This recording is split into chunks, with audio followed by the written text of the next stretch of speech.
On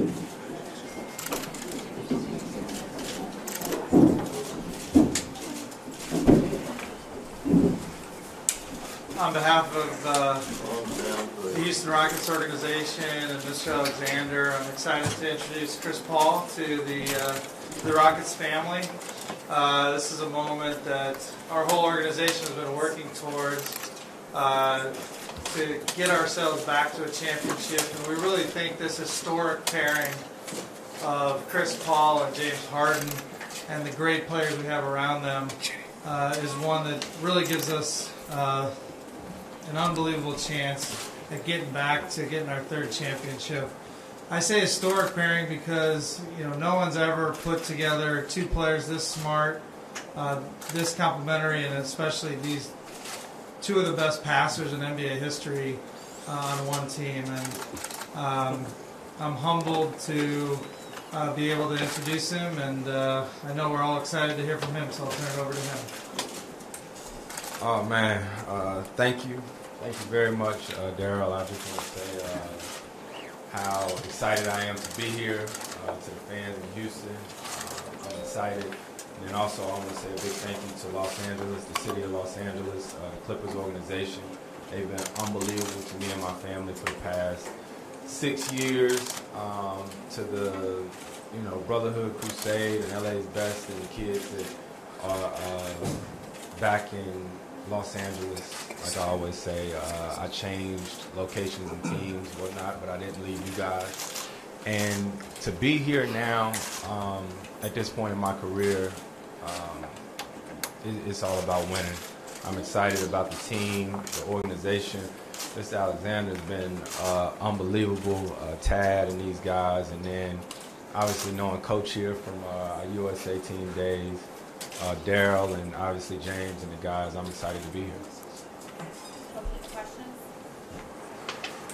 What excites you the most about this pairing? There's a lot of them said about, and of course Daryl said, two of the most prolific passers in the history of the game together. What excites you?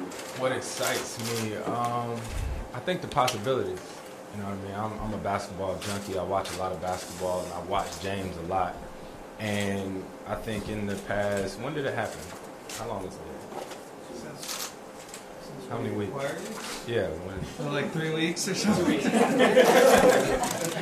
weeks maybe? However long it's been, there hasn't been a day that's went by that me and James haven't talked.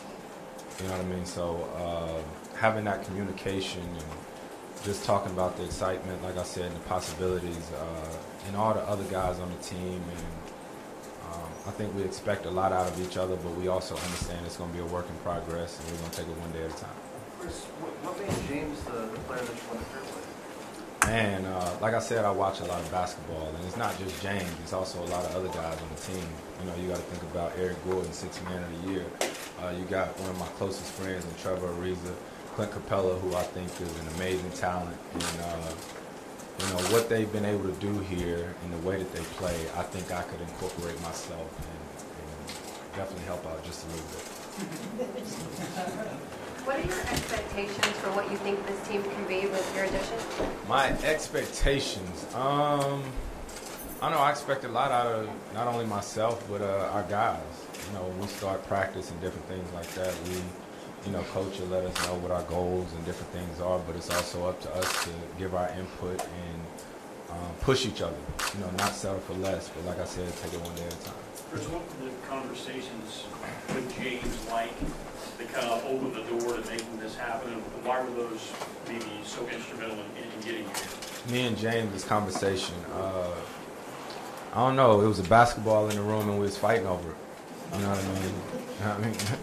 Nah, seriously. We talked about the ultimate goal, and that's winning. And that's winning. And neither one of us have had an opportunity to do that. And we talked about how good that would feel, and that's probably what I'm most excited about, is to be on this journey with somebody else who wants it as bad as I do. So it's not about me coming here just to help him. He's gonna help me. We're gonna help each other, and we're gonna help this team hopefully get to where we want to be at. Chris, your offensive Okay. game style, you take a lot of pride in your defense. Talk about what you're going to bring to the floor. What I'm going to bring to the floor, I don't know. I mean, I get excited about both ends of the court. You know, defense is one of those things that it's all about competition, and it's about communication and talking and stuff like that. And I think that's somewhere I can help. It's kind of unusual for a player these days, especially of your caliber, to choose not to become a free agent. What made you decide that? Is that all for a year? And what are your thoughts about the future of when that becomes your option, and when you do that, signing here long term? Have there been talks like that? I got a long way to go before that gets there. You know what I mean? Y'all want to talk about that now? Y'all want to talk about it right now? But, you know, for me, like, it's about the present. It was about the right now and what's going on right now. And anything that I could do to help make this team better right now, that's what we wanted to do. And that worked out in both of our favor. You know, not only us, but also with the Clippers, and that was what we did.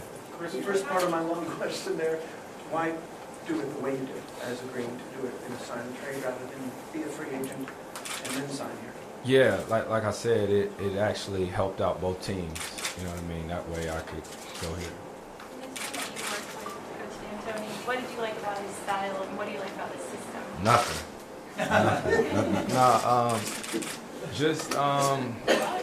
I mean, it's tough talking about someone when they're sitting right next to you. But coach is just a genuine guy. You know what I mean? Who I know is going to get on me, which he has to. He has to coach me, and I'm excited about that. But you know, his love for basketball.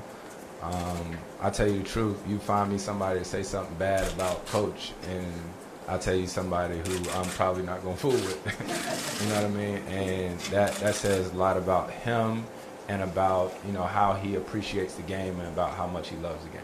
Chris, you've had such a special career, but there's obviously always kind of been another step for you, whether it's the NBA Finals or the Really? I didn't know. The championship. Obviously, I mean, you don't come here, I'm sure, without believing you can win the championship in this era of super teams and the Warriors. Is that your primary focus, as simple as it sounds? Absolutely. Me and James talked about it. You know, some people are built different, and, you know, kudos to them who are like that, but I'm built different. Like, I always say I'm the most competitive person I know, and, you know, looking at my wife, she rolling her eyes probably because, you know, some people may say that's a good thing, some people may say it's a bad thing, but I'm ultra competitive, so there's no reason in playing unless you're playing to win. I think Ricky Bobby said it best: if you're not first, you last. Right? Right? Straight up. So like we have one goal here, and that's to win. To win. And you mentioned, even in the introductory comments, the LA, the community, all the kids. You were involved in the community in New Orleans and did a lot there, and obviously in LA. How important is that to you? We're going to talk basketball, but there's a whole other side to it. Oh yeah, that's very important. And if y'all would have seen us when we walked in, I rolled deep. I got my whole crew with me, my team in here, and you know, the fans that come out here and support us. You know, we wouldn't be able to do what we do without them. You know what I mean? So obviously basketball is one part of it, but do trust, you know, me and my team, my crew, we will get out and find out. I'm sure the Rockets and stuff are already doing different things in the community and try to do our part also. You talk about fighting over the ball. How do you envision that, the dynamic on the floor, working with James, and how might you adapt your game to help enhance and complement his? It's definitely going to be an adjustment, but I'm excited about it. I'm truly excited about it. That's Coach's problem over there. You know what I mean, to figure that out. But I think Coach said it, when you want to win, and when you want to win, you'll do whatever it takes. And I know James has that. I know I do. Whoever is in our locker room, I'm sure from day one we're going to talk about sacrificing and doing whatever you have to do to help us win. Coach, when you hear words, I'm the most competitive person I know. Obviously, guys don't get to this level without some degree of competitiveness, but to move that up a notch, is that something? Yeah, it goes right into insanity a little bit. No, it's before I get started, I really want to welcome Jada and two kids, little Chris and Cameron, to the community, and looking forward to having them here in Houston. And then also his parents are here, Robert and Charles, and then Jada's parents, Alex and Jackie, who got some West Virginia blood in him, so I knew Chris had not all bad. But anyway, and also CJ and his wife Desiree, they're here also, and they move in a clan, so you'll see them all over town. They're all together, so that's what makes him special. He doesn't forget his bonds. He doesn't forget what he's doing. At the same time, he can be close to a killer on the floor, and that's what we always liked about him. And you hate to play against him, but I've been on his side and I've been against him. It's much better to be on his side. So looking forward to it. And you know what? He brings a special type of competitiveness. He'll be on my butt too. So we all are getting better with him. And I've seen it. I've been there. And there's nobody, I didn't think in the last 10 to 15 years better in the league than he has been at the point guard position. So he's a good one. Chris, being the NBA president, you've kind of done it your whole career, but you've increasingly used your platform to advocate social change, make people aware. How did you learn over time to become more and more comfortable in that role and to really realize what you can do with some of the power that you have?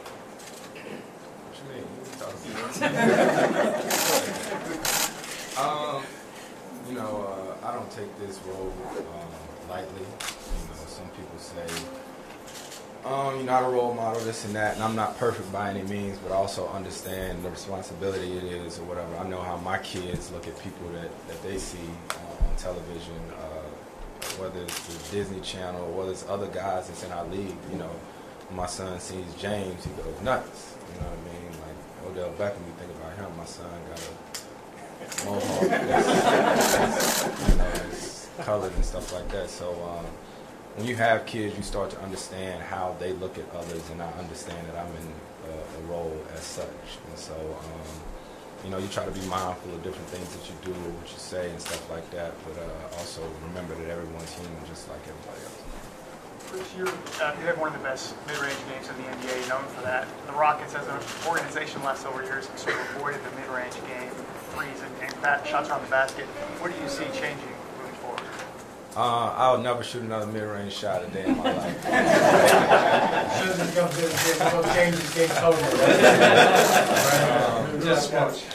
It's funny. We played like a little game or whatever. I think what you do is you take the open shot, whatever's there, what I mean? So we'll see. There's also exceptions to the rule. His mid-game is the best in the league. It's my layup. Yeah, exactly. So you don't change something or fix something that's not broken. That's the best. If we had other guys like that, guess what? We'd be playing a lot of mid-range. But it's not like that around the league. Chris, can you talk about the timing of being here now? Just where you are in your career, where James is, how the timing of this move is a fit for you? Yeah, if you would have asked me some years ago or a little while ago if I would have ever left LA, I probably would have said no. And the timing, change is inevitable. I'm glad this decision was made, like with my family and everybody, and we talked about it. And I haven't been as excited about probably basketball in a while, to tell you the truth. It's just, it's a new start. It's a fresh start. And I don't know, the timing couldn't be better for myself along with James. Chris, during your time with the Lakers, you and DeAndre... With who? I was only with them for like an hour or two.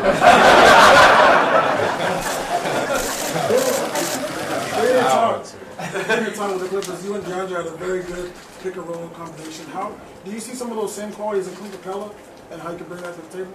Absolutely.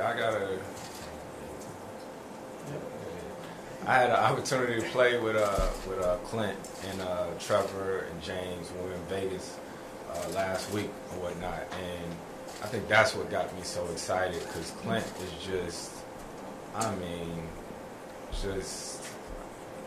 don't know, like he's so raw and just ready to work and ready to just do whatever, scream, roll, defend, and all that different type of stuff. And I'm excited about the opportunity for me to not only help him get better, but for him to help me get better. And he's just been such a nice, good, genuine guy and whatnot. So everybody talk about James and those different dynamics, but I'm excited to play with Clint also. What do you think of the possibility of adding Carmelo to this mix?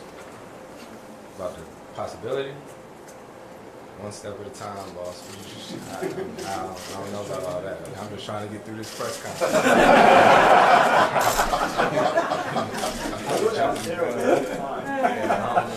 don't know what you're talking about, boss. Chris, as a competitor, you've seen James Harden over the years lots. How have you seen him grow as a player and player? Man, James is a special player, man. Like the numbers he put up and stuff like that, what he's capable of doing on a nightly basis. It's crazy because when the trade happened and stuff like that, you know, we're out of season, so games aren't on and stuff like that. So I think I was looking at an iPad with my son, with little Chris, so I was looking at the TV, and they were showing some highlights of him, and I turned, I think it was to my wife, I was like, man, he's sick. Like you don't really think about it during the summer because you're not watching the games, but like his craftiness, the shots that he's able to make, and I'm here to help make his job easier, you know, and he's very crafty, just know that, and I'm here to help him. Chris, I know there's like ups and downs when you're in the NBA for a long time. Is this something that you think this move give you like extra spring in your step or kind of rejuvenate you? Not that you. Not there's anything. No. I just meant does it give you, just give you a boost. I mean, you've been playing for a long time. You know what? I hope so. And for me, I'm excited about the process, about the, like the working out and getting ready for it. And like I said, it's not only just a lot of high expectations from others. I expect a lot from myself. So I'm excited about, camp and all the little stuff like the working out, the getting back into shape, the training, and seeing what we're made of. How much time do you expect to spend with your new teammates before you guys officially start camp? A lot. I'm with these different guys probably about every day. I've been with Trevor. Ariza, and Bobby Brown about every day, and then James, Clint, all of us were together in Vegas, and we'll spend a lot of time together. Chris, how close are you to those Warriors now? I mean, they're the ones. Daryl said it's an arms race in the Western Conference. How close do you think you've gotten? I don't know. We're not close enough, to tell you the truth. They wanted, I don't know how many straight years. It's up to us to, until somebody beats them, they're who everybody's chasing. So we got a lot of work to do. Any other questions? Yeah, Mike, how much time have you already spent just playing this out in your mind and setting this up and all that stuff? And what do you envision? Well, I envision a great team. It's not as, I don't read a whole lot, but I read some about, Sharon. We got a great. If you get a great team, great teammates, and they all want to do it, then it's going to be the easiest thing in the world to figure it out. Now, whether we're good enough, we'll see.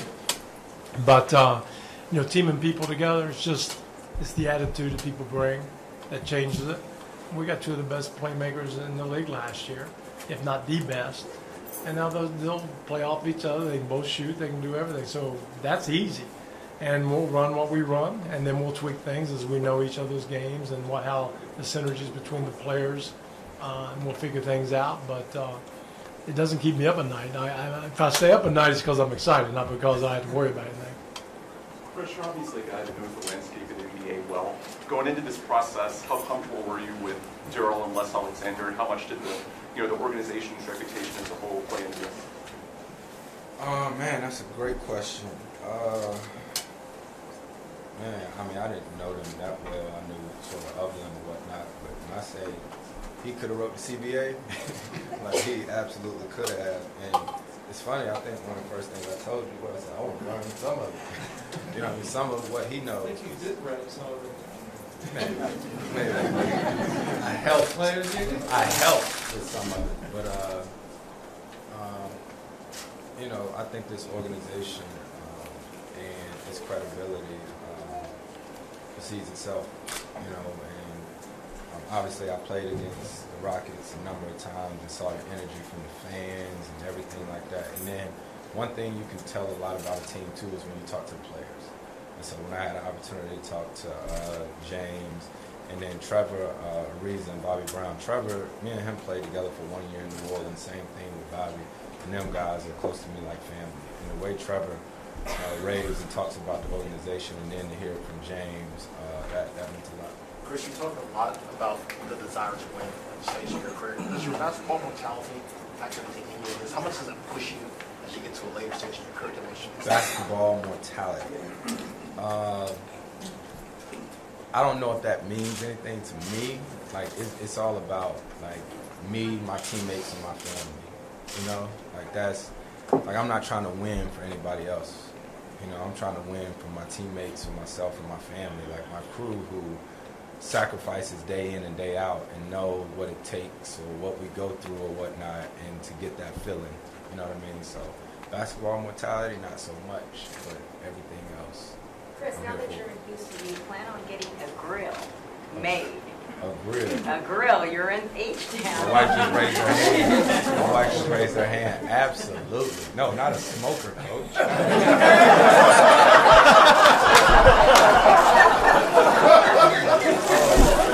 Hey, for the culture, right? Look, yeah, I'm going to get him one too.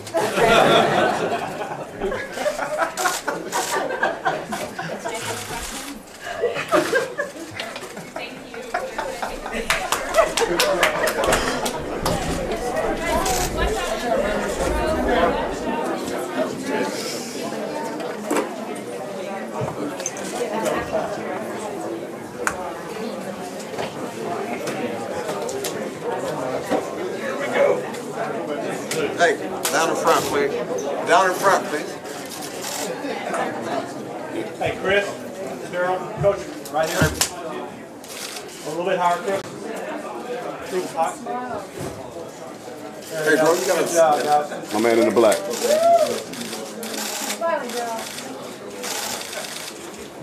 Yo, you got to sit down. You good? Yes.